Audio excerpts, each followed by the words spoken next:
நம்முடைய மாநில தலைவர் பாராட்டணும், வாழ்த்தணும், பொன்னாட அறிவிக்கணும். அதே மாதிரி நமக்கு கலை நிகழ்ச்சி நடத்தியவர்களை பாராட்டணும், பரதநாட்டியம் நடத்தியவர்களை பாராட்டணும். எல்லாம் நடக்கும். மாநில தலைவர் பேசியதற்கு பிறகு நடக்கும். தற்பொழுது உங்கள் மத்தியிலே தமிழக பாரதிய ஜனதா கட்சியினுடைய மாநில தலைவர், தமிழக அரசியல் வரலாற்றிலே ஒரு புயலாக வீசிக்கொண்டிருக்கக்கூடிய திராவிட முன்னேற்ற கழகம் என்ற இயக்கத்தை வேரோடு பிடுங்கி எறிவதற்காக வந்திருக்கக்கூடிய நம்முடைய மாநில தலைவர் மரியாதைக்குரிய அண்ணன் அண்ணாமலை அவர்கள் உங்கள் மத்தியிலே உரையாற்றுவார்கள்.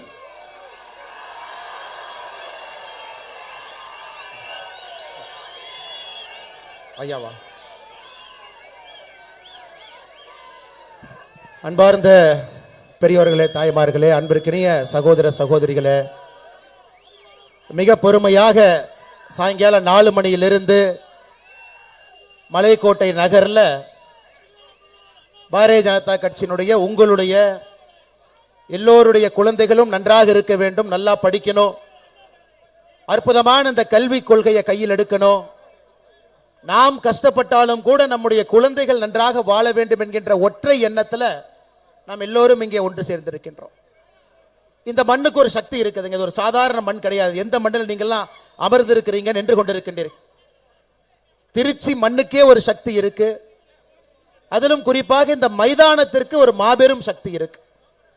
காரணம், இந்த மைதானத்தில் செப்டம்பர் 26ஆம் தேதி 2013 சரியாக 12 ஆண்டுகளுக்கு முன்பு அன்றைய மாநில தலைவராக இருந்த அண்ணன் பொன் ராதாகிருஷ்ணன் அவர்கள் இளம் தாமரை மாநாடு என்கின்ற ஒரு மாநாடு ஏற்பாடு செஞ்சிருந்தாங்க. அந்த அதே மண்டலம் நாம் நின்று கொண்டிருக்கின்றோம். பாரத பிரதமர் நரேந்திர மோடி அவர்கள் இன்னைக்கு பாரதிய ஜனதா கட்சியினுடைய பிரதம மந்திரி வேட்பாளர் அறிவிச்ச உடனே 2வது கூட்டமாக திருச்சிக்கு வர்றாங்க, வெற்றி பெறாங்க. ஒரு குஜராத்திலிருந்து பிறந்து ஒரு சாதாரண குடும்பத்திலிருந்து வந்த ஒரு மனிதர் இந்தியாவினுடைய பிரதமராக மாறி இன்னைக்கு உலக நாடுகள் முழுவதும், சில நாடுகள் பார்த்து பயப்படுறாங்க, சில நாடுகள் கொண்டாடுறாங்க, சில நாடுகள் கொஞ்சறாங்க. ஒரு தலைவனை பொறுத்தவரை கெட்டவர்கள் பயப்படணும், நல்லவர்கள் பாராட்டணும், குழந்தைகள் எல்லாம் கொஞ்சணும். அப்படிப்பட்ட ஒரு அற்புதமான தலைவராக இன்று பாரத பிரதமர் நரேந்திர மோடி அவர்கள் இன்னைக்கு நமக்கு இருக்கிறாங்கன்னா இந்த மண்ணும் ஒரு காரணம். இன்னைக்கு அதே மண்ணில் இன்னொரு முக்கியமான விஷயத்தை பாரதிய ஜனதா கட்சி கையில் எடுத்து நாம் எல்லாம் இங்கே நின்று கொண்டிருக்கின்றோம். நம்முடைய கல்விக் கொள்கை எப்படி இருக்க வேண்டும், என்ன படிக்கணும், எப்படி படிக்கணும், நம்முடைய கல்வி திறன் மேம்பாடு எப்படி இருக்க வேண்டும், அரசு என்ன சொல்றாங்க. இன்னைக்கு தமிழ்நாட்டை பொறுத்த வரைக்கும் ஒரு திமுகவுடைய மேடைக்கு போனீங்கன்னா ஆபாச பேச்சுக்கள், அவங்க பேசுறது எல்லாமே ஒரு ஆபாச பேச்சுக்கள். அதை கை தட்டுறதுக்கு ஒரு 100 பேர். அதை முதலமைச்சர் மு க ஸ்டாலின் அவங்க எல்லாம் கை தட்டுறாங்களே, அப்ப நம்ம சரியான பாதையில தான் போறோம் அப்படின்னு ஒரு மாய உலகத்தில் அமர்ந்திருக்கின்றார்.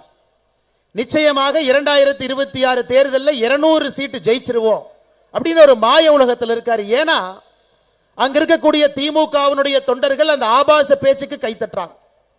2 நாட்களுக்கு முன்பு ஒரு திமுகவினுடைய அமைச்சர் சொல்றாங்க, வடநாட்டில் பாருங்க பன்னிக்குட்டி குட்டி போடுற மாதிரி எல்லாம் குட்டி போடுறாங்க, அதற்கும் கை தட்டுறாங்க. அதற்கு 2 நாளைக்கு முன்னாடி இன்னொரு அமைச்சர் சொன்னாங்க, வடநாட்டில் ஒரே ஒரு பெண் 5 பேருக்கு திருமணம் பண்ணிக்குவாங்க, அதுக்கு 4 பேர் கை தட்டுறான். பீகாரில் உத்தரப்பிரதேசத்தில் இருக்கிறவங்க எல்லாமே தொழிலாளிகளாக மட்டும்தான் இருக்கிறாங்க, அதுக்கு 4 பேர் கை தட்டுறாங்க. ஏன்னா இவர்கள் யாருமே கும்மிடி பூண்டியை தாண்டி பாரதம் எப்படி இருக்குன்னு பார்த்தது கிடையாது. இவர்களுடைய மாய உலகத்தில் 1967 இந்த மாய உலகத்துக்குள்ள மாட்டி இருக்கிறாங்க. தமிழ்நாடு பார்டரை தாண்டி பாரதம் முழுவதும் போனாங்கன்னா தெரியும் இந்த நாட்டினுடைய வளர்ச்சி. வட இந்தியாவில் இருக்கக்கூடிய யாருமே எனக்கு தெரிந்து உங்களுக்கு தெரிந்து தமிழ்நாட்டில் இருக்கக்கூடிய நம்முடைய யாரையும் ஒரு பழி சொல்லல ஒரு வார்த்தை தவிர இது வரைக்கும் பேசலைங்க. ஐயா நீங்க யோசிச்சு பாருங்க, வட இந்தியாவில் இருக்கக்கூடிய ஏதாச்சும் ஒரு அரசியல்வாதி அல்லது யாராவது ஒரு மனிதர் நம்முடைய தமிழ் சமுதாயத்தை பற்றி, தமிழ் இனத்தை பற்றி ஒரு வார்த்தை தப்பா பேசினாங்க, நான் டிவியில் பார்த்தேங்க, இல்ல நான் பேப்பர்ல படிச்சேன், ஒரு வார்த்தை நம்மளை தப்பா பேசிட்டாங்க, நாம எல்லாம் பொங்கி எழணும், வெகுண்டு எழணும், யாருமே பேசல. ஆனா இங்க இருக்கக்கூடிய திராவிட முன்னேற்ற கழகத்தினுடைய தலைவர்கள் மட்டுமே தொடர்ந்து ஒரு மாநிலத்தில் இருப்பவங்களை கூட தப்பா பேசுறாங்க. காரணம் என்னன்னாங்க ஐயா, இன்செக்யூரிட்டி, பயம். பயம், வெளியே மக்கள் எப்படி வாழுகின்றார்கள் என்கின்ற பயம். இவங்க குடும்பத்தில் பிறந்தவங்க தொடர்ந்து அவங்களே ஆட்சியில் இருக்கிறனால மக்களுடைய மனநிலை என்னன்னே தெரியாம ஆட்சியில் அமர்ந்திருக்கிறாங்க. ஒரு கிராமத்துக்கு போய், ஒரு வீதிக்கு போய், ஒரு டீ கடையில் டீ சாப்பிட்டு பொதுமக்களோடு பழகுனாங்கன்னா மக்கள் என்ன நினைக்கிறாங்கன்னு தெரியும். ஆனால் திராவிட முன்னேற்ற கழகத்தை பொறுத்தவரை பேரறிஞர் அண்ணாதுரை ஐயாவுடைய காலத்திற்கு பிறகு ஒரு கூண்டு கிளியாக வீட்டு சிறையில் தான் எல்லாருமே உட்கார்ந்து இருக்கிறாங்க தலைவர்கள். அவங்களுக்கு வெளியே வந்து மக்கள் என்ன நினைக்கிறாங்க அப்படிங்கிற என்ன வெளிப்பாடு கூட கிடையாது. இன்னைக்கு திருச்சி மாநகரத்துக்கு வந்து பார்த்தாங்கன்னா இது பாரதிய ஜனதா கட்சியினுடைய மாநில மாநாடு இல்லைங்க ஐயா.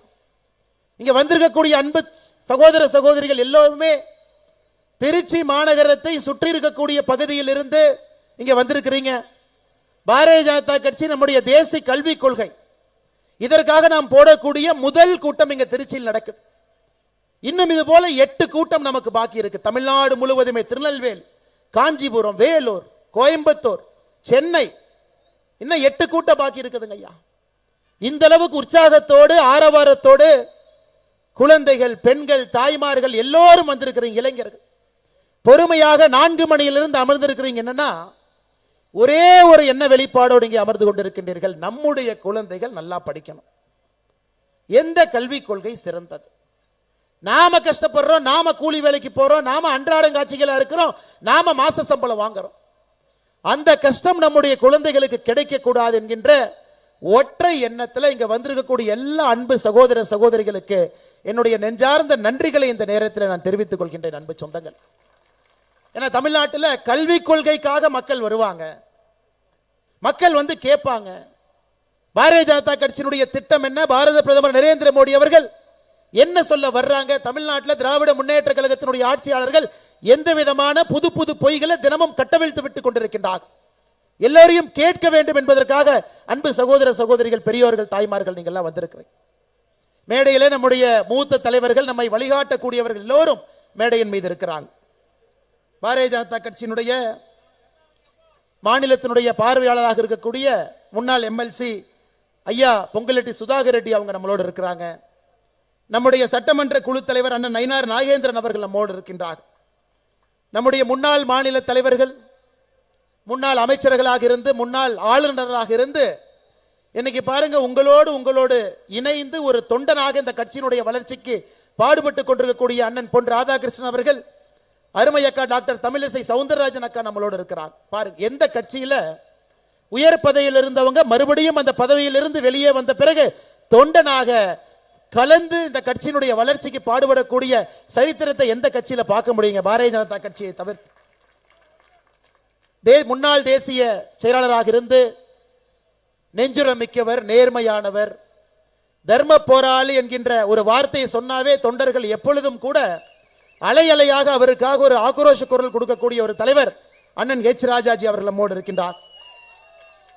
பேசிவிட்டு விமானத்தை பிடிக்க வேண்டும் என்பதற்காக சென்றிருக்கக்கூடிய பாரதிய ஜனதா கட்சியினுடைய தேசிய மகளிர் அணியினுடைய தலைவி அக்கா வானதி ஸ்ரீனிவாசன் அவர்கள், மாநிலத்தினுடைய மூத்த தலைவர்கள், நம்முடைய துணை தலைவராக இருக்கக்கூடிய அண்ணன் வி பி துரைசாமி அவர்கள், அண்ணன் ஏஜி சம்பத் அவர்கள், அண்ணன் கே பி ராமலிங்கம் அவர்கள் நம்மோடு இருக்கின்றார்.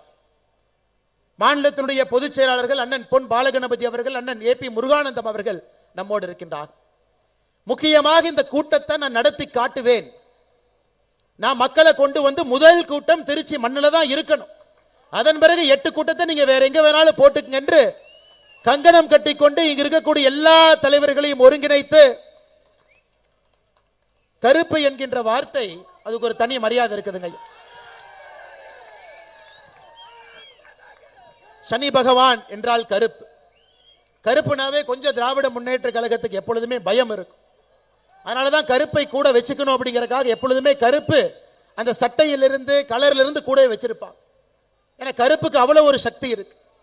இன்னைக்கு இவ்வளவு மக்கள் சக்தியை திரட்டி ஒரு வெற்றிகர ஒரு மாநாடாக நடத்தி காட்டி கொண்டிருக்கக்கூடிய மாநிலத்தினுடைய பொதுச் செயலாளர் அண்ணன் கருப்பு முருகானந்தம் அவர்களுக்கு என்னுடைய சிறப்பு வணக்கத்தையும் நன்றிகளையும் இந்த நேரத்தில் தெரிவித்துக் கொள்கின்றேன். நம்முடைய ஆற்றல் மிகுந்த மாவட்ட தலைவர்கள், திருச்சி நகரனுடைய மாவட்ட தலைவர் அண்ணன் கே கே ஒண்டிமுத்து அவர்கள், நன்றியுரை வழங்குவதற்காக அமர்ந்திருக்கக்கூடிய எளிய மனிதர், கடுமையான உழைப்பாளி, திருச்சி புறநகரனுடைய மாவட்ட தலைவர் அண்ணன் அஞ்சா நெஞ்சன் அவர்கள், புதுக்கோட்டையினுடைய 2 புதுக்கோட்டை கட்சி மாவட்டத்தினுடைய தலைவர்கள், மிக அற்புதமாக பணி செய்து கொண்டிருக்கக்கூடிய அண்ணன் என் ராமச்சந்திரன் அவர்கள், அண்ணன் ஜெகதீஷன் அவர்கள், தஞ்சை 2 மாவட்டத்தினுடைய தலைவர்கள் அண்ணன் ஜெய் சதீஷ் அவர்கள், அண்ணன் தங்க கென்னடி அவர்கள், பெரம்பலூர் மாவட்டத்தினுடைய தலைவர் அண்ணன் முத்தமிழ் செல்வன் அவர்கள், அரியலூர் மாவட்டத்தினுடைய தலைவி அக்கா டாக்டர் பரமேஸ்வரி அவர்கள், திருவாரூர் மாவட்டத்தினுடைய தலைவர் அண்ணன் வி கே செல்வம் அவர்கள், மயிலாடுதுறை மாவட்டத்தினுடைய தலைவர் அண்ணன் நாஞ்சில் பாலு அவர்கள், நாகை மாவட்டத்தினுடைய தலைவர் அண்ணன் விஜயேந்திரன் அவர்கள், ராமநாதபுரம் மாவட்டத்தினுடைய தலைவர் அண்ணன் முரளிதரன் அவர்கள், மேடையிலிருந்து அலங்காரம் செய்து கொண்டிருக்கக்கூடிய மிக கடுமையாக உழைத்து மாவட்ட தலைவர்களாக இருந்து இன்றைக்கு நம்மை வழிநடத்தி கொண்டிருக்கக்கூடிய அந்த பகுதியினுடைய எல்லா முன்னாள் மாவட்ட தலைவர்கள், மேடையில் இருக்கக்கூடிய எல்லா அன்பு தலைவர்கள், மிக முக்கியமாக இங்கே வந்திருக்கக்கூடிய பாரதிய ஜனதா கட்சியினுடைய அன்பு தொண்டர்கள், அன்பு சகோதர சகோதரிகள், பத்திரிகை நண்பர்கள், காவல்துறை நண்பர்கள் எல்லோருக்கும் என்னுடைய இனிமையான மாலை வணக்கத்தை தெரிவித்துக் கொள்கின்றேன்.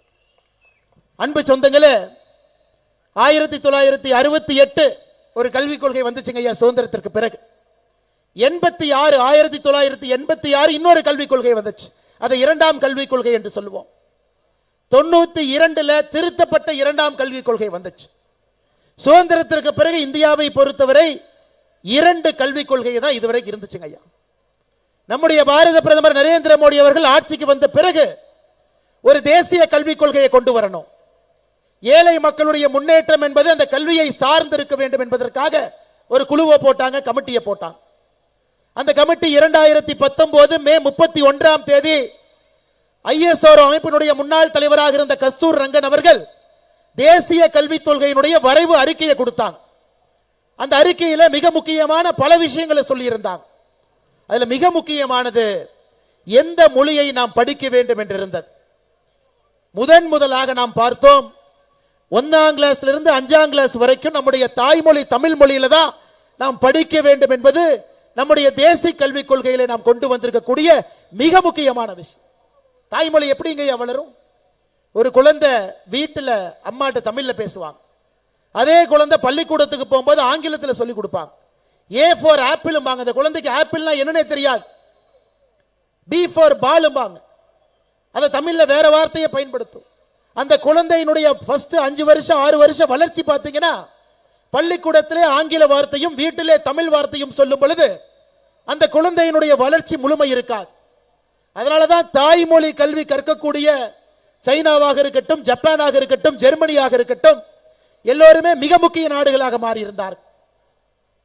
அதற்காகத்தான் நம்முடைய பாரத பிரதமர் நரேந்திர மோடி அவர்கள் தேசிய கல்விக் கொள்கையில 1ஆம் வகுப்பிலிருந்து 5ஆம் வகுப்பு வரை கட்டாயமாக தாய்மொழி தமிழ் மொழிதான் கற்றல் மொழியாக இருக்க வேண்டும் என்பதை கொண்டு வந்தார். இதை திமுக காரன் சொல்ல மாட்டான்.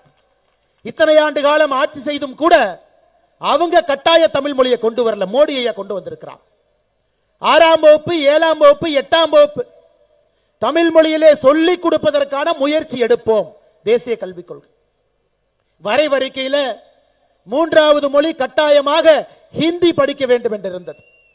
எனக்கு கஸ்தூர் ரங்கன் ஐயாவுக்கும் தெரியல, இந்தியாவுடைய முதல் 2 கல்விக் கொள்கையும் ஹிந்தி என்பது 3வது மொழி. அதை மோடி அவர்கள் 31 மே 2019 வரைவறிக்கை வாங்கின மோடி ஐயா முதலாக இந்தியாவுடைய சரித்திரத்தில் கட்டாய 3வது மொழி ஹிந்தி இருந்ததை மாத்தி ஏதாவது ஒரு இந்திய மொழியை படிங்கன்னு கொண்டு வந்ததுதான் இந்த மும்மொழி கொள்கை. அன்பு சொந்தங்கள், திராவிட முன்னேற்ற கழகம் 10 ஆண்டு காலம் காங்கிரஸோட ஆட்சியில் இருந்தாங்க. 2005 இருந்து 14 வரை 4 ஆட்சி இருந்துச்சு. அப்பொழுதும் 3வது மொழி கட்டாய ஹிந்தி தாங்க இருந்துச்சு. முதலாக 3வது மொழி என்பது உங்களுக்கு பிடித்த ஒரு மொழியை படிங்க, கன்னடம் படிங்க, தெலுங்கு படிங்க, மலையாளம் படிங்க, ஹிந்தி வேணாலும் படிங்க. இதுதான் இந்த மும்மொழி கொள்கை என்று சொல்லுகின்றோம். குறிப்பாக இங்க வந்திருக்கக்கூடிய நம்முடைய தொண்டர்கள் எல்லாம் இதை வீடு வீடா எடுத்து சொல்ல ஆரம்பிச்சிட்டீங்க. ஒரு வீடா சொல்றீங்க. மார்ச் 5ஆம் தேதி சென்னையில் நம்முடைய தலைவர்கள் எல்லாம் இணைந்து மும்மொழி கொள்கைக்கு ஆதரவு, தேசிய கல்விக் கொள்கைக்கு ஆதரவு, தமிழ்நாட்டினுடைய கல்வித்தன்மை மாற வேண்டும் என்பதற்காக கையெழுத்து இயக்கத்தை ஆரம்பிச்சோம். என்னை கையெழுத்து இயக்கத்தை ஆரம்பிச்சு 18 நாள் முடிஞ்சிருக்குதுங்க ஐயா. மார்ச் 23 இருக்கும். 26 லட்சம் பேர் கையெழுத்து போட்டிருக்கிறாங்க. 26 லட்சம் பேர்.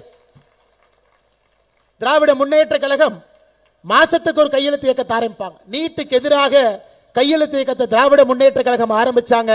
அது என்ன ஆச்சு, எத்தனை பேர் கையெழுத்து போட்டாங்க, யாருக்கும் தெரியாது. கவர்னருக்கு எதிராக கையெழுத்து இயக்கம் ஆரம்பிச்சாங்க, எத்தனை பேர் கையெழுத்து போட்டாங்க, எங்க, யாருக்கும் தெரியாது. ஆனால் பாரதிய ஜனதா கட்சி இன்று மாறுதட்டி சொல்லுகின்றோம். 18 நாட்கள் கழித்து நம்முடைய புதிய கல்விக் கொள்கைக்கு ஆதரவாக தமிழ்நாட்டில் இருக்கக்கூடிய அன்பு சொந்தங்கள் 26 லட்சம் பேர் கையெழுத்து போட்டிருக்கிறாங்க. இணையதளத்தில் 8,20,336 நேரடியாக மக்கள் போட்ட கையெழுத்து 17,89,694. நேற்று சாயங்காலத்தோடு தமிழகத்தில் மக்களுடைய ஆதரவு 26,10,033 கையெழுத்து நேற்று சாயங்காலத்தோடு போட்டிருக்கிறாங்க. தமிழகத்தில் ஒரு அரசியல் புரட்சிங்க, அரசியல் புரட்சி. 18 நாட்கள்ல 26 லட்சம் கையெழுத்து. நமக்கு 90 நாள்ல 1 கோடி கையெழுத்து வேண்டும் என்று ஆரம்பித்தோம். மார்ச் 5ஆம் தேதி ஆரம்பிச்ச இந்த கையெழுத்து இயக்கம் மே கடைசி முடியும் பொழுது 1 கோடி கையெழுத்தை தொட்டிருக்க வேண்டும் என்று. இன்னைக்கு இதே ஸ்பீட்ல போனா 2 கோடி கையெழுத்தை நோக்கி நாம் சென்றிருப்போம். அன்பு சொந்தங்கள், அதற்கு கடுமையாக உழைத்த எல்லா பாரதிய ஜனதா கட்சியினுடைய அன்பு தொண்டர்களுக்கும் சகோதர சகோதரிகளுக்கும் இந்த நேரத்தில் நெஞ்சார்ந்த நன்றியை இந்த கட்சியினுடைய நாங்கள் எல்லோரும் இணைந்து உங்களுடைய பாதத்திற்கு அதை காணிக்கை ஆக்கின்றோம். 25% தான் முடிஞ்சிருக்குதுங்க. 75% பாக்கி இருக்கு. இன்னும் நமக்கு 74 லட்சம் கையெழுத்து வேண்டும் மே கடைசிக்குள்ள குறைந்தபட்சம். அதனால் நிச்சயமாக ஒரு மண்டல மாநாடும் நாம் இதே போல் நடத்தி கொண்டு வரும் பொழுது 8வது மண்டல மாநாடு முடிந்திருக்கும் பொழுது தமிழகத்தில் பாரதிய ஜனதா கட்சி முன்னெடுத்திருக்கக்கூடிய அந்த கையெழுத்து இயக்கம் 1 கோடியை தாண்டி, நம்முடைய இலக்கு 1 கோடி, 1 கோடியை தாண்டி 2 கோடியை நோக்கி சென்றிருப்போம் என்பதில் எனக்கு எந்த விதமான ஐயப்பாடும் இல்லை. அன்பு சொந்தங்களே, நிச்சயமாக நாம் அதை செய்து காட்டும். அது மட்டும் இல்லைங்க, திமுக காரங்களுக்கு எதற்கு இதனுடைய சக்தி தெரியலங்க ஐயா. யாருமே படிச்சு அங்க அதிகாரத்துக்கு வரல. அக்கா தமிழிசை அக்கா சொன்னாங்க, நான் படித்தேன், எத்தனை சப்ஜெக்ட்ல பாஸ் ஆனேன், இதெல்லாம் பாருங்க. உதயநிதி ஸ்டாலின் டிகிரி வாங்கியிருக்காரா தெரியாது, எங்க படிச்சாரு தெரியாது, அவர் பரீட்சை பேப்பர் யார் எழுதுனா தெரியாது. தமிழ்நாட்டினுடைய கல்வித்துறை அமைச்சர் இந்த ஊரை சார்ந்த அன்பில் மகேஷ் பொய்யாமொழி, அவர் இன்னும் இதைவிட முக்கியமான பொறுப்பு இருக்கு, அகில உலக உதயநிதி ரசிகர் மன்றத்தினுடைய தலைவர். நான் ஏதோ உங்க கைத்தறலுக்காக சொல்லிங்க, அகில உலக உதயநிதி ரசிகர் மன்றத்தினுடைய உண்மையான தலைவர் அன்பில் மகேஷ் பொய்யாமொழி. அது பாடல் வெளியீட்டு விழா, உதயநிதி ஸ்டாலினுக்கு பின்னாடி எங்கேயாச்சும் போறது, இதெல்லாம் தாண்டி கொஞ்ச நேரம் இருந்ததுன்னா கல்வித்துறையை பற்றி பேசுவார். இவர்களுக்கு கல்வியை பற்றி என்ன தெரியுங்க? யோசிச்சு பாருங்க. உங்களுடைய குழந்தைகள் என்ன படிக்கணும் என்ன தெரியணுங்க? தெரியாது, தெரியாது. ஒரு அமைச்சரையும் பாருங்க. காந்தி, காந்தின்னு ஒரு பேர், சரி ஏதோ காந்தி மாதிரி இருப்பாருன்னு நினைச்சீங்கன்னா, 1990 காலகட்டத்தில் கள்ளச்சாராயம் காட்சி குண்டா ஆக்ட்ல ஜெயிலுக்கு போயிட்டு வெளியே வந்து அமைச்சராக இருக்கக்கூடிய காந்தி. ஒருத்தருடைய சரித்திரத்தை பாருங்க. ஒருத்தர் செந்தில் பாலாஜி 5 கட்சி மாறி வந்து சாராய் அமைச்சர், 1.5 வருஷம் ஜெயிலுக்கு போனாரு. அடுத்து 5 வருஷமா 10 வருஷமா நமக்கு தெரியாது ஜெயிலுக்கு போறாரு, அவர் ஒரு அமைச்சர். அறநிலைத்துறையினுடைய அமைச்சர் சேகர் பாபு, சென்னையில் ரவுடி ஷீட்டர், சென்னையில் ரவுடி ஷீட்டர், ரவுடி சரித்திர பதிவேட்டில் பெயர் இருந்த ஒருவர் அறநிலைத்துறையினுடைய அமைச்சர். யோசிச்சு பாரு, நாடு விளங்குமா? அமைச்சர் ரகுபதி பக்கத்து மாவட்டம், அவர் மேலேயே வருமானத்துக்கு அதிகமாக சொத்து சேர்த்தாருன்னு கேஸ் நடந்துகிட்டு இருக்கு. அவர் தான் சிறைத்துறை நீதித்துறையினுடைய அமைச்சர். நாடு விளங்குங்களா? விளங்கு பாருங்க. ஒரு அமைச்சருடைய சரித்திரத்தை பாருங்க. இந்த கூட்டு களவாணிகள்லாம் ஒன்னா சேர்ந்து நம்ம குழந்தைகள் என்ன படிக்க வேண்டும் என்பதை தீர்மானம் செய்ய போறாங்களா. ஒரு ரவுடி கிளாஸ் எடுத்தா ரவுடி தாங்க கிடைப்பான், நல்ல ஆசிரியர் கிளாஸ் எடுத்தா நல்ல பையன் கிடைப்பான். அதனால் இந்த கூட்டு களவாணிகள், சிறைக்கு சென்றவர்கள், மக்கள் பணத்தை கொள்ளையடித்தவர்கள், ரவுடிகளாக இருந்தவர், கள்ளச்சாராயம் காய்ச்சினவங்க, இவங்கெல்லாம் சேர்ந்து தமிழ்நாட்டினுடைய கல்விக் கொள்கை எப்படி இருக்க வேண்டும் என்பதை பற்றி பேசிக் கொண்டிருக்கின்றார்கள். நீங்க அதை ஏத்துக்குவீங்களா? அன்பு சொந்தங்களே, நீங்க அதை ஏத்துக்குவீங்களா? கர்ம வீரர் காமராஜர் ஐயா கல்விக் கொள்கையை பத்தி சொன்னா ஏத்துக்கலாம், புரட்சி தலைவர் டாக்டர் எம்ஜிஆர் ஐயா சொன்னா ஏத்துக்கலாம். தன்மை இருக்கிறது, அரசியல் தலைவராக இருந்து அதுபோல் மாண்போடு வாழ்ந்திருக்கின்றார். ஐயா நரேந்திர மோடி அவர்கள் ஒரு கல்விக் கொள்கை எப்படி இருக்க வேண்டும் என்று சொன்னாலும் நாம் ஏத்துக்க போறோம். ஆனா இந்த கூட்டு களவாணிகள்லாம் சேர்ந்து தமிழகத்தினுடைய கல்விக் கொள்கை எப்படி இருக்க வேண்டும் என்று சொல்லிக் கொண்டிருக்கின்றார்கள். அதை எப்படி நாம் ஏத்துக்க போறோம்? நீங்களே யோசிச்சு பாருங்க. அதனால்தான் அன்பு சொந்தங்களே, பாரதிய ஜனதா கட்சி இதை ஒரு புரட்சியாக நாம் மாற்றிக் கொண்டிருக்கின்றோம். ஒருத்தரையும் சந்திச்சு சொல்றோம், அம்மா உங்க குழந்தைக்கு புதிய கல்விக் கொள்கை வந்துச்சுன்னா என்ன நடக்கும்? இந்தியாவில் இருக்கக்கூடிய எல்லா மொழிகளும் உங்க குழந்தை படிப்பதற்கு ஒரு வாய்ப்பு. உங்கள் குழந்தை தமிழ் மொழி தாய்மொழி தமிழ் மொழியில தான் படிப்பாங்க. மிச்ச மொழிகளையும் ஒரு பாடமா படிக்கலாம். இன்னைக்கு நாம சொல்றங்க, ஆர்டிபிஷியல் இன்டெலிஜென்ஸ், செயற்கை நுண்ணறிவு, எந்திரவழி கற்றல், மிஷின் லேர்னிங், இதெல்லாம் இன்னைக்கு ஏதோ தனியார் பள்ளியில கான்வென்ட் பள்ளியில 5 லட்சம் ரூபாய் ஃபீஸ் வாங்கி சொல்லி கொடுத்துட்டு இருக்காங்க. இன்னைக்கு கவர்மெண்ட் ஸ்கூல்ல கொண்டு வர வேண்டும் என்று புதிய கல்விக் கொள்கையில சொல்றோங்க ஐயா. அது மட்டும் இல்லைங்க ஐயா, 11வது 12வது அரசு பள்ளியிலே புதிய கல்விக் கொள்கை வந்துவிட்டால் ஆங்கிலம், கொரிய மொழி, ஜப்பானிய மொழி, தாய்மொழி, பிரெஞ்சு மொழி, ஜெர்மன் மொழி, ஸ்பானிஷ் மொழி, ரஷ்யன் மொழி, போர்ச்சுகீஸ் மொழியும் படிப்பதற்கான வாய்ப்பு 11, 12ஆம் கிளாஸ்ல இருக்கு. மோடியை என்ன பண்றாருங்க ஐயா? நம்முடைய குழந்தைகளை உலகத்தரம் வாய்ந்த குழந்தைகளாக தயார் பண்ணிட்டு இருக்கார். உலகத்தரம் வாய்ந்த குழந்தைகளா அரசு பள்ளியில படிச்சாலும் தனியார் பள்ளியில படிச்சாலும் சமமான கல்வி கிடைக்க வேண்டும் என்பதுதான் புதிய தேசிய கல்விக் கொள்கையினுடைய அடிப்படை நோக்கம்.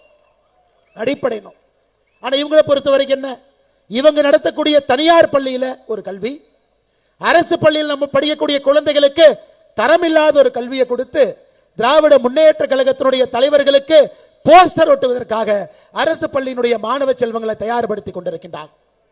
இங்க பாருங்க, திருச்சியில தனலட்சுமி ஸ்ரீனிவாசன் மெட்ரிகுலேஷன் ஸ்கூல். யார் ஸ்கூலுங்க ஐயா? தனலட்சுமி ஸ்ரீனிவாசன் யார் ஸ்கூலுங்க ஐயா? மணச்சநல்லூர் திமுக எம்எல்ஏ கதிரவனுடைய ஸ்கூல். ஐசிஎஸ்சி 1ஆம் கிளாஸ்ல இருந்து 8ஆம் கிளாஸ் வரைக்கும் 3 மொழி படிக்கலாம். கிங்ஸ்டன் இன்டர்நேஷனல் அகாடமி துரைமுருகன் அண்ணனது, சென்னை பப்ளிக் ஸ்கூல் கலாநிதி வீராசாமி அண்ணனது, கீதா மெட்ரிகுலேஷன் ஸ்கூல் அமைச்சர் கீதா ஜீவன் அவங்களது, எஸ்கேபி வனிதா இன்டர்நேஷனல் ஸ்கூல் அமைச்சர் பிச்சாண்டி அவங்களது, ஜீவா வேலு இன்டர்நேஷனல் ஸ்கூல் அமைச்சர் ஏவா வேலுது, பாரத் வித்யாசிரம் ஜெகத் ரச்சகன் எம்பி இது, சிகே ஸ்கூல் மூகா முத்து அவங்க குடும்பம். நான் என்ன சன்சைன் பள்ளியெல்லாம் சொல்லிங்க கேட்டு கேட்டு காதை உங்களுக்கு தேஞ்சு போச்சு. முதலமைச்சர் முக ஸ்டாலினுடைய மகளே ஒரு மும்மொழி கற்றுக் கொடுக்கக்கூடிய பள்ளியை நடத்துறான். நான் என்ன திமுகவுடைய வட்டம் சட்டத்துக்கெல்லாம் போவே இல்லைங்க, அவன் ஸ்கூல் நடத்திக்கிட்டு இருக்கான். ஆனா எல்லா தனியார் பள்ளி, எல்லா சிபிஎஸ்இ பள்ளி, எல்லா பள்ளியிலும் 3 மொழி சொல்லி கொடுக்குறாங்க. ஆனா நம்ம குழந்தைங்க அரசு பள்ளியில படிக்கிறவங்க 2 மொழி மட்டும்தான் படிக்கணும். என்னையா நான் ஒரு விவேகனுடைய காமெடி பார்த்தேன். ஒரு பெரியவர் உட்கார்ந்திருப்பார், அண்ணன் விவேக். அவர் ஒரு போர்டில் எழுதுவார், ஆ அண்ணே தெரியுதா? தெரியல. ஆ பெருசா எழுதுவார், பெருசு தெரியுதா? தெரியல. பெருசு ஆ பக்கத்திலே கொண்டு வந்து வைக்கிறேன், தெரியுதா? தெரியல. நான் தெரியுறேனா? தெரியற. போர்டு தெரியுதா? தெரியுது. என்ன பெருசு ஆ மட்டும் தெரியலங்கிற? தம்பி நான் மலைக்கு கூட பள்ளிக்கூடம் பக்கம் ஒதுங்கல தம்பி, அதனால ஆ தெரியாது. இன்னைக்கு திமுகவுடைய எம்எல்ஏ அப்படித்தான் இருக்கிறாங்க. இந்த 3 மொழி போய் 3வது மொழி அழிச்சிட்டு வா. ஒரு திமுக எம்எல்ஏ பெயிண்ட் டப்பாவை தூக்கிட்டு போறார். எதுனே 3வது மொழி? 1 2 3 3வது மொழி அழின்னு ஆங்கிலத்தை அழிச்சிட்டு வர்றார். இன்னைக்கு இதுதான் இந்த மாதிரி முறையில் வந்த திமுகவுடைய தொண்டை எப்படி இருப்பான் பாரு. 3வது மொழின்னு இங்கிலீஷ் அழிச்சதுக்கு அப்புறம் சொல்றான் பெருசு, அது 2வது மொழி மாதிரி தெரியுது, ஹிந்தி மேல இருக்குது, அது அழின்னு. இவர்கள்லாம் இன்னைக்கு நமக்கு புத்தி சொல்லி கொண்டிருக்கின்றார்கள். தமிழகத்தில் எப்படிப்பட்ட கல்விக் கொள்கை இருக்கணும், நாம என்ன படிக்கணும். அது மட்டும் இல்லைங்க, இன்னைக்கு தமிழகத்தினுடைய முதலமைச்சர் அண்ணன் முக ஸ்டாலின் தமிழ்நாட்டை தாண்டிட்டா 2 பேர்த்த கைத்தாங்களா கூட்டிட்டு போவார் டெல்லி போகும்போது. ஏன்னா அவர் பேசுறதே அங்க இருக்கவங்களுக்கு புரியாது, அவங்க பேசுறது இவங்களுக்கு புரியாது. பார்லிமெண்ட்ல போய் 39 பேசுறவங்க யாருக்கும் புரியாது, மிச்சம் இருக்கிறவங்க பேசுறது 39க்கு புரியாது. இன்னைக்கு தமிழ்நாடு வளராம இருப்பதற்கான அடிப்படை காரணம் இங்க இருக்கக்கூடிய யாரு பேசுறது யாருக்குமே புரியாது. ஆங்கிலமும் பேச தெரியாது, தமிழும் தற்கொலை. நீங்க நல்லா யோசிச்சு பாருங்க ஐயா, 10ஆம் கிளாஸ் தமிழ்ல எத்தனை பேர் ஃபெயில் ஆகிறாங்க? 2022 57,000 பேர். 12ஆம் கிளாஸ் பரீட்சை போன வருஷம் 72,000 பேர் எழுதவே இல்லை. இன்னைக்கு நம்முடைய குழந்தைகளுக்கு இது போன்ற ஒரு கல்வி திட்டத்தை கொடுத்துட்டு தமிழ்நாடு வளர்ச்சி அடையும், தமிழ்நாடு வளர்ச்சி அடையும் என்று பகல் கனவு கண்டுட்டு இருக்கிறாங்க. அன்பு சொந்தங்களே, இன்னைக்கு இதெல்லாம் மறைக்கிறதுக்கு புதுசா ஒன்று ஆரம்பிச்சிருக்கிறாங்க. இங்க பாருங்க, ஒரு பெரிய போர்டு நம்முடைய பாரதிய ஜனதா கட்சி வச்சிருக்கிறாங்க. தமிழ்நாட்டிற்கு பக்கத்து மாநிலங்கள் செய்யக்கூடிய அநியாயம். முல்லை பெரியார் அணையினுடைய நீர்மட்டத்தை கேரளா உயர்த்த மாட்டாங்க. பேபி அணையை ரிப்பேர் பண்றதுக்கு ஒரு கொத்தனார் ஐயா போய் 11 வருஷம் ஆச்சு, திரும்பி வரல. அவருக்கு என்ன ஆச்சுன்னு யாருக்குமே தெரியாது. அப்பப்ப ஷட்டர் உடையும், தண்ணி வெளியே வரும், யார் உடைக்கிறாங்கன்னு தெரியாது. இது முல்லை பெரியாறு பேபி அணையினுடைய நிலை. செண்பகவல்லி அணையை சரிப்படுத்தி 30 வருஷம் ஆகுது. தென்காசி போன்ற பகுதிகளுக்கு தண்ணி இல்லை. நாம கேரளாவுக்கு கனிம வளத்தை கொடுப்போம், கடத்திட்டு எடுத்துட்டு போவாங்க. ஆனா கேரளாக்காரன் அங்க இருக்கக்கூடிய குப்பையை கொண்டு வந்து இங்க போட்டுட்டு போவாங்க, கம்யூனிஸ்ட் ஆட்சியாளர். இன்னைக்கு அந்த பின்னையாறு விஜயன் அவர்களுக்கு சிவப்பு கம்பளம் போட்டு ஐயா வாங்க ஐயா வாங்க ஐயா வாங்கன்னு நேற்று சென்னையில் மீட்டிங் நடத்துறாங்க. கர்நாடகாவில் DK சிவகுமார், கர்நாடகாவினுடைய துணை முதலமைச்சர், மேகதாத்துவில் அணை கட்டியே தீர்வன் நிற்கிறார். தமிழ்நாட்டுக்கு வரக்கூடிய காவேரி தண்ணியை இன்னும் கொஞ்சம் குறைப்பன் நிற்கிறார். அவரை போய் காலில் மட்டும்தான் திமுக கார உழுவுல அவரை கூட்டிட்டு வர்றாங்க. நேற்று பாரதிய ஜனதா கட்சி தமிழ்நாடு முழுவதுமே நீங்க நம்முடைய தலைவர்கள் எல்லாமே கருப்பு கொடி ஏற்றி போராட்டம் பண்ண. எதுக்கு? தமிழ்நாட்டினுடைய உரிமையை விட்டு கொடுத்துட்டு அரசியல் லாபத்திற்காக இந்த தலைவர்கள் எல்லாம் சென்னை கூப்பிட்டு உப்பு சப்பு இல்லாத காரணத்திற்கு உப்பு இருக்கிற ஒரு பஜ்ஜியை கொடுத்து மீட்டிங் நடத்திட்டு இருக்கிறையா? உங்களுக்கு எல்லாம் வெக்கமா இல்லையா? நேற்று நடந்த மீட்டிங் ஒரு உப்பு சப்பு இல்லாத ஒரு மீட்டிங். உப்பு போட்ட பஜ்ஜியை சாப்பிட்றதுக்காக ஒரு 4 மாநிலத்தினுடைய முதலமைச்சர்கள் கலந்திருக்கக்கூடிய மீட்டிங். யாரு பேசுறது யாருக்கும் புரியாது. முதலமைச்சர் ஸ்டாலின் பேசுறார். தெலங்கானாவுடைய முதலமைச்சர் ரேவந்த் ரெட்டி அவருடைய செக்ரட்டரி சொல்றாங்க, அண்ணே காதுக்கு இயர்போன் போட்டுங்க, மொழி பெயர்க்கிறாங்க. தம்பி, அவர் என்ன பேசினாலும் புரியாது, இயர்போன் போட்டா மட்டுமா புரியும்? இவர் பெங்காலுக்கு போய் தங்கிலீஷ் எல்லாம் பேசினவர் நம்முடைய முதலமைச்சர். அவர் போடல. அந்த காட்சியை பாருங்க. தெலங்கானால அந்த முதலமைச்சர் எதுக்குங்க ஐயா மீட்டிங்க்கு போனீங்க? அவர் தமிழ்ல பேசுறாரு, உங்களுக்கு தமிழ் தெரியாது, நீ உட்கார்ந்து கேட்டீங்க, காதுக்கு அந்த மொழிபெயர்ப்பு கூட போடல. DK சிவகுமார் வெக்கமே இல்லாம பிரஸ் மீட்ல சொல்றாரு, மேகதாத்து அணை கட்டுனா தமிழ்நாட்டுக்கு நல்லதாமா. புழுக கேட்டிருக்கிறோம், அண்ட புழுக கேட்டிருக்கிறோம், ஆகாச புழுவை நேத்தான் நான் பார்த்தேன். கர்நாடகாவில் மேகதாத்துல அணை கட்டுனா தமிழ்நாட்டு விவசாயிகளுக்கு நல்லது. இதனால் வம்பா போச்சு. அதை சன் டிவிக்காரன் காடு போடுறான். அண்ணன் DK சிவகுமாரே சொல்லிட்டாரு, காவேரி பகுதியில் மேகதாத்து அணை கட்டினா ரொம்ப நல்லதாமான். பாரு, வெக்க கேடுங்க, வெக்க கேடு. எப்படியெல்லாம் ஒரு நரேட்டிவ் செட் பண்றாங்க. தமிழிசை அக்காவும் பொன்னார் ஐயாவும் ராஜான்னு பேசும்போது சொன்னாங்க, ஸ்டாலின் ஐயா மீட்டிங்ல பேசுறாரு, எழுதி வச்சதை படிக்கிறாரு. உதயநிதி என்ன சைடில் உட்கார்ந்துருக்காரு. கனிமொழி அக்கா குறுக்கு மறுக்கு இங்கேயும் ஓடுறாங்க. ஏன் ஓடுறாங்கன்னு யாருக்குமே தெரியாது.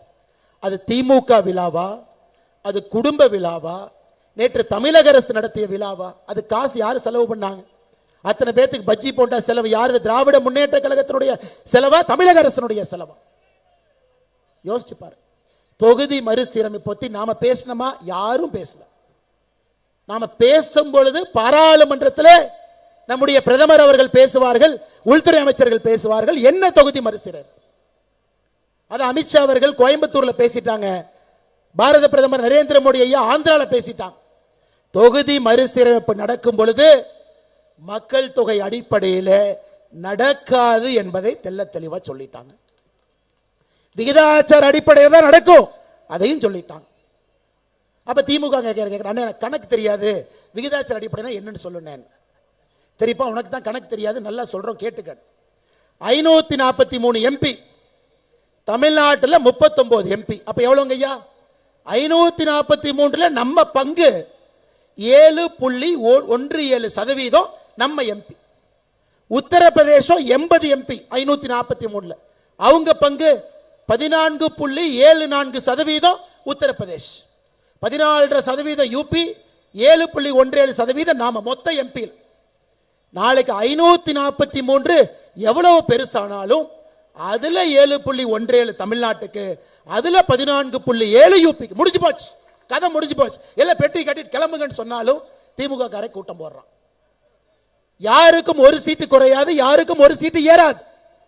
விகிதாச்சார அடிப்படையில் இன்னைக்கு என்ன இருக்கோ நாளைக்கு அதான் சொன்ன பிறகு அப்ப தென் மாநிலங்களுக்கு மட்டும் விகிதாச்சாரம், வட மாநிலத்துக்கு மக்கள் தொகையா? முட்டா பயலே, அப்படி எப்படி பண்ண முடியும்?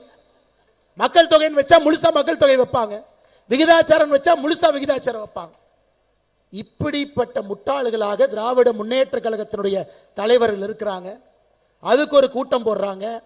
அதுக்கு 4 முதலமைச்சர் வர்றாங்கன்னா அந்த முதலமைச்சர் வேலையே இல்லாம ஊர்ல வெட்டி என்ன பண்ணிட்டு இருப்பாங்கன்னு யோசிச்சு பாருங்க.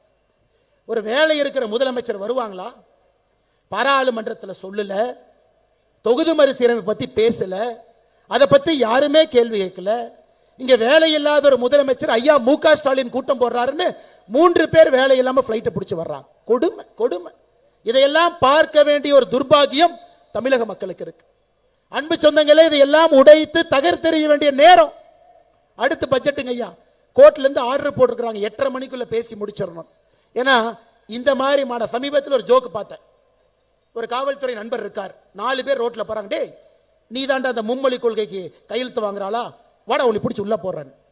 அந்த 4 பேர் சொல்றாங்க, ஐயா நாங்கெல்லாம் கஞ்சா விற்கிறவங்க, நாங்கெல்லாம் பெண்களுடைய தாலியை பிடிச்சி இழுக்கிறவங்க, அப்படின்னா போ போ போ போ அந்த மும்மொழி கொள்கையை தூக்கிட்டு வான். அது மாதிரி மும்மொழி கொள்கைக்கு ஆதரவாக இன்னைக்கு ஒரு பொதுக்கூட்டம் போட்ட அனுமதி இல்லை, அனுமதி இல்லை.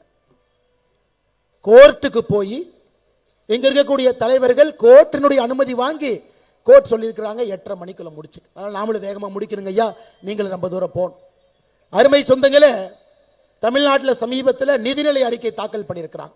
நிதிநிலை ஒரு வெத்து பேப்பரை தாக்கல் பண்ணிட்டு இவர் அவரை புகழ்றாரு, அவர் இவரை புகழ்றாரு. எதுக்கு மேஜையை தட்டுறாங்கன்னு எனக்கும் தெரியல. காலையில் திமுக எம்எல்ஏ எல்லாம் வீட்டில் எக்ஸசைஸ் பண்ணாம வந்துட்டு இருக்கு, சட்டமன்றத்தில் போய் மேஜையை தட்டிக்கிட்டு இருக்கான். என்னையா கிழிச்சிங்கன்னு மேஜையை தட்டுறீங்க? குஜராத்தில் நிதிநிலை அறிக்கை பட்ஜெட் போட்டிருக்கிறாங்க. குஜராத்தில் பாருங்க, 27,000 கோடி சர்ப்ளஸ் பட்ஜெட். செலவை விட 27,000 கோடி வரவு அதிகம். அது ஒரு பட்ஜெட், ஒரு ஆட்சி. நீ என்ன பட்ஜெட் போட்டிருக்கிற? 52,000 கோடி டாஸ்மார்க் வருமானம். 52,000 கோடி டாஸ்மார்க் வருமானத்தை வச்சுக்கிட்டு 1,00,000 கோடி செலவு வருமானத்தை விட அதிகம். அப்ப டாஸ்மார்க் பணம் இல்லைன்னா 1,50,000 கோடி செலவு வருமானத்தை விட அதிகம். போன வருஷம் மட்டுங்க ஐயா நம்ம வாங்கின கடன் உங்களுக்கு தெரியுமா? 1,62,000 கோடி ரூபாய். போன ஆண்டில் நாம் வாங்கின கடன், மொத்தமாக நாம் வாங்கி இருக்கக்கூடிய கடன் 9 லட்சம் கோடி. இந்தியாவில் யாருமே 9 லட்சம் கோடி வாங்கல. கேட்டா நம்பர் 1 முதலமைச்சர் இவரே. அவருக்கு பேர் கடன் வாங்குறது நம்பர் 1, கொள்ளையடிக்கிற நம்பர் 1, ஊழல்வாதிகள் வச்சிருக்கிற நம்பர் 1, பெண்களுடைய செயினை டபக் டபக்குன்னு பிடிக்கிறதுல நம்பர் 1, ஊழல் இல்லாத துறையே இல்லை அதுல நம்பர் 1, பாலியல் குற்றம் நடக்காத நகரமே இல்லை அது நம்பர் 1, தினமும் கொள்ளை நடக்காத ஒரு நாளே இல்லை இது நம்பர் 1. இவங்க நீங்க சொல்லிட்டு இருக்கிறாங்க 200 பேர் போடுவாங்க, 200 சீட் வரும். அப்படியே பேசிக்கிட்டே அந்த வண்டி மென்டல் ஹாஸ்பிட்டல் போகுது, எல்லாம் ஏறுங்கப்பா ஏறுங்கப்பான்னு தான் சொல்லணும். அப்படியே சொல்லிட்டு திரிங்கப்பா அந்த வெள்ளை கலர் வண்டியில் ஏறு, அப்படியே மென்டல் ஹாஸ்பிட்டல் போயிடலாம். எப்படி 200 சீட் கொடுப்பாங்க? எப்படிங்க ஐயா தமிழக மக்கள் 200 சீட் கொடுப்பாங்க? வரலாறு காணாத மோட்சமான ஒரு ஆட்சி. எப்படி 200 கொடுப்பாங்க? இதுல இன்னைக்கு பாரதிய ஜனதா கட்சியினுடைய மகளிர் 92 பேரை கைது பண்ணியிருக்கிறாங்க ஐயா. 92 பேர். எதுக்கு 92 பேரை கைது பண்ணாங்கன்னா, டாஸ்மார்க்ல போய் அப்பா படத்தை வச்சதுக்கு. அப்பா படத்தை. ஏன்னா நம்ம மகளிரனையும் பாருங்க, அவங்களுக்கு குறும்பு. ஐயோ பாவம், எல்லாம் குடிக்கிறாங்க, யாரு மது கொடுத்தாங்கன்னே தெரியாம அந்த வெயில நிக்கிறாங்க. ரேஷன் கடைக்கு போனா ரேஷன் கடை தெரியுதோ இல்லையோ, முதலமைச்சருடைய போட்டோ தான் அவ்வளவு பெருசா தெரியுது. ஒரு டாய்லெட் முதலமைச்சர் நிதியிலிருந்து கட்டியிருக்கிறான், டாய்லெட்டை விட ஒரு போட்டோ பெருசா இருக்குது.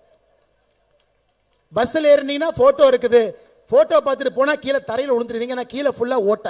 ஆனா எல்லா இடத்துலையும் போட்டோ. மகளிர் யோசிச்சாங்க ஒரு டாஸ்மார்க்ல போட்டோவை போட்டுடலாம். காவல்துறை 92 பேரை கைது பண்ணி பாரதிய ஜனதா கட்சியினுடைய நம்முடைய அன்பு சகோதரிகளை இன்னைக்கு அந்த 92 பேர்ல 6 பேர் நம்முடைய அன்பு சகோதரிகள். விருதுநகர்ல சகோதரி அம்சவல்லி சாந்தகுமாரி, திண்டுக்கல் கிழக்கில் சகோதரி மல்லிகா, சகோதரி உமா மகேஸ்வரி, தூத்துக்குடி தெற்குல சகோதரி லதா, சகோதரி லட்சுமிவேல். 6 பேர் ஜெயிலில் இருக்காங்க. இந்த அநியாயத்தை பார்த்தீங்களா? 92 பேர் கைது, கைதானவங்க எல்லாம் பெயில் வாங்கிட்டாங்க, ஜெயிலுக்கு போயிட்டு பெயில் வாங்கிட்டாங்க. இன்னைக்கு 6 பேர் பெயில் இல்லாம ஜெயிலில் இருக்காங்க. எல்லாத்துக்கும் குழந்தை குட்டி இருக்கு, எல்லாருக்கும் கணவர் இருக்காங்க, எல்லாருக்கும் குடும்பம் இருக்கு. எல்லாரும் வீட்டில் இருந்தா தான் அந்த வீடு அன்னைக்கு நடக்கும்.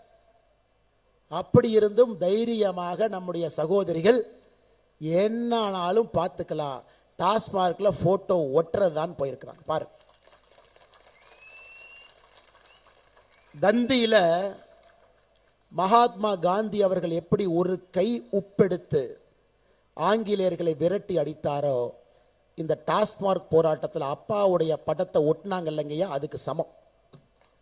அதனால் இந்த 92 மகளிருக்கு நாம இன்னி பாரதிய ஜனதா கட்சியில் அந்த மகளிருக்கு அடைமொழியாக வீர மங்கையர் என்கின்ற அடைமொழி நம்ம கொடுக்கும்.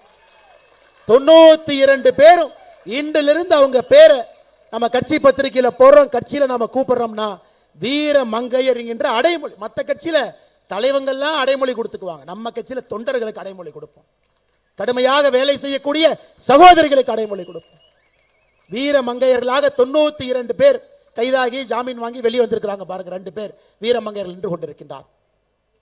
இன்னைக்கு திமுக காரனுக்கு என்ன பண்றதுன்னு புரியல. என்னடா இது, இப்படி எல்லாம் போராட்டம் பண்றாங்களே, இப்படி எல்லாம் ஆர்ப்பாட்டம் பண்றாங்களே. அன்பு சொந்தங்களே, நமக்கு டாஸ்மார்க்கை பொறுத்தவரை அதில் வரக்கூடிய பணத்தை வச்சு திமுக கார ஆட்சி மட்டும் இல்லைங்க, எலெக்ஷன் நடத்திடுறான். 2024 பாராளுமன்ற தேர்தல் முடிச்சுட்டான், 2026 சட்டமன்ற தேர்தலை வச்சு முடிக்க போறான். சாராய காசிலே வாழ்ந்து கொண்டிருக்கின்றார் ஒரு திமுக காரன். வெக்கப்பட வேண்டும் அன்பு சொந்தங்களே. அதை வச்சுதான் பட்ஜெட் போடுறாங்க, வைக்கப்படும். நிறைய பேச வேண்டுங்க ஐயா, நேரம் இல்லை. ஒரே ஒரு விஷயத்தை மட்டும் சொல்லி, காரணம் கோர்ட் நம்ம கொடுத்திருக்கக்கூடிய நேரத்தை மதித்து நாம் அதுக்குள்ள முடிக்கணுங்க ஐயா. 1944 ஒரு பெரிய மாநாடு சேலத்தில் நடந்துச்சுங்க ஐயா. என்ன மாநாடுனாங்க ஐயா? நீதி கட்சியை மீட்டெடுக்கக்கூடிய மாநாடு. நீதி கட்சி ஆட்சியிலிருந்து வெளியே வந்துட்டாங்க, நீதி கட்சியை மீட்டெடுக்க வேண்டும் என்று ஒரு மாநாடு போடுறாங்க 1944. அந்த மாநாடு சேலத்தில் கியாபே விஸ்வநாதம் பிள்ளை ஐயா இருக்கிறாங்க, பெரியார் ஐயா இருக்கிறாங்க, அண்ணாதுரை ஐயா இருக்கிறாங்க, சவுந்தரபாண்டிய நாடார் ஐயா இருக்கிறாங்க, நாவலர் சோமசுந்தர பாரதி ஐயா இருக்கிறாங்க, அண்ணல் தங்கோ ஐயா இருக்கிறாங்க, பெரிய தலைவர்கள் இருக்கிறாங்க. மாநாட்டில் எல்லாம் சேர்ந்து ஒரு பேர் வைக்கிறாங்க. புதுசா ஒரு கட்சி ஆரம்பிப்போம், நாம் நீதி கட்சியை மீட்டெடுக்க வேண்டும், புதுசா ஒரு கட்சி ஆரம்பிப்போம். அந்த கட்சிக்கு அவங்க வச்ச பேரு தமிழர் கழகம். அதான் பேர். பெரியார் ஐயா சொல்றார், ஏன்பா தமிழர் கழகம் பேர் வச்சுட்டா நாமெல்லாம் சட்டி தூக்கிட்டு போக வேண்டியதான், திராவிட கழகம் நோய், அப்பதான் நாம் அரசியல் பண்ண முடியும். 1944 சேலத்தில் மீட்டிங் போட்டு கியாபே விஸ்வநாதன் ஐயா உறுதியா சொல்றாங்க, இது தமிழர் கழகம் என்கின்ற பெயர் வைக்கணும். சவுந்தரபாண்டிய நாடார் ஐயா சொல்றாங்க, தமிழர் கழகம் என்கின்ற பெயர் வைக்கணும். நாவலர் சோமசுந்தர பாரதி ஐயா சொல்றாங்க, தமிழர் கழகம் என்கின்ற பெயர் வைக்கணும். அண்ணல் தங்கோ ஐயா சொல்றாங்க, தமிழர் கழகம் என்கின்ற பெயர் வைக்கணும். 2 பேர் மட்டும்தான் அந்த கூட்டத்தில் பேசுறாங்க. தமிழர் கழகம் என்கின்ற பெயர் வேண்டாம், திராவிடர் கழகம் என்கின்ற பெயர் வைப்போம். ஒன்று பெரியார் அவர்கள், இன்னொருத்தர் பேரறிஞர் அண்ணா அவர்கள். இதெல்லாம் சரித்திரங்க ஐயா, இதெல்லாம் சரித்திரம். அதனால இவர்களுக்கு வேண்டும் என்றால் திராவிடம் பாங்க, இவங்களுக்கு வேண்டாம் என்றால் தமிழ் என்பார். திமுக இருக்கக்கூடிய ஒரு தலைவனுக்கு சொல்லிக்கொள்ள விரும்புறேன், நீ ரோட்ல அந்த பக்கம் நில்லு, இந்த பக்கம் நில்லு, சென்ட்ரல் எல்லாம் லாரி அடிச்சு செத்தே போயிடும்.